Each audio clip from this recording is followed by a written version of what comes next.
سلام و درود خدمت همه بینندگان عزیز. خوش آمدید به اولین ویدیو از چینل ما در این چینل قصد داریم به گذشته سفر کرده و درباره تاریخ افغانستان ویدیو بسازیم.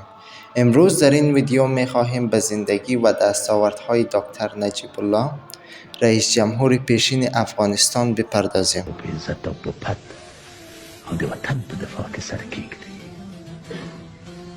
او سبا د تاریخ کمای کړی وي، نو خو د دغه تاریخ دپاره ژوند کوي. دکتر نجیب الله یکی از شخصیت‌های مهم تاریخ معاصر افغانستان است و تاثیرات او بر تاریخ کشور هنوز هم احساس می‌شود. دکتر نجیب در سال 1947 میلادی در کابل به دنیا آمد.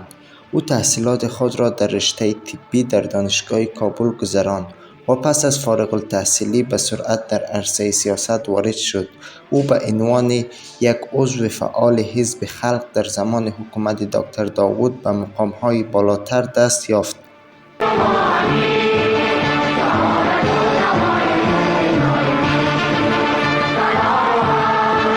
در سال 1986 میلادی پس از برکناری ببرک کارمل، دکتر نجیب به عنوان رئیس جمهور افغانستان انتخاب شد.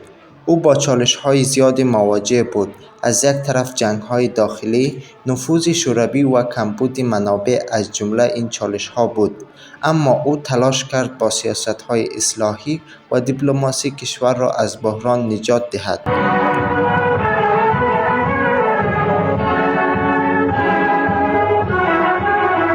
یکی از مهمترین اقدامات دکتر نجیب الله امضای توافقنامه صلح با مجاهدین بود. او با این کار تلاش کرد تا جنگ را به پایان برساند و آرامش را به کشور بازگرداند، اما متاسفانه این تلاش‌ها به ناکامی مواجه شد و کشور به سمت بحران‌های جدید سوق داده شد. ما جنگیره نیستیم، به خاطر اینکه مسلمان هستیم صلح می‌خواهیم و اگر کسی سر ما تجاوز میکنه باز ما گفتیم ما نه سر میدهیم نه سنگر میدهیم، سرش را میزنیم سنگرش را میگیریم. دکتر نجیب در سال 1992 پس از سقوط دولتش به حالت مخفی درآمد و مدت چند سال در شرایط سخت زندگی کرد. او در سال 1996 به دست طالبان بازداشت شد و به طرز فجیحی به قتل رسید. این حادثه نه تنها پایان زندگی او بلکه نقطه عطفی در تاریخ افغانستان بود.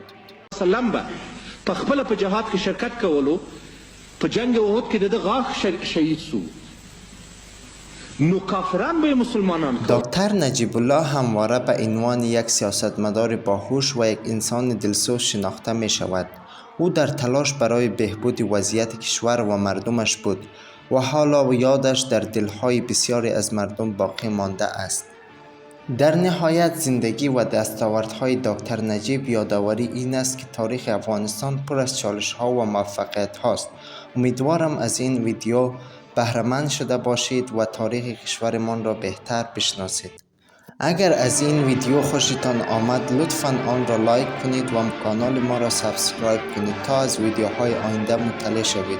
تا ویدیوی بعد، خدا نگهدار.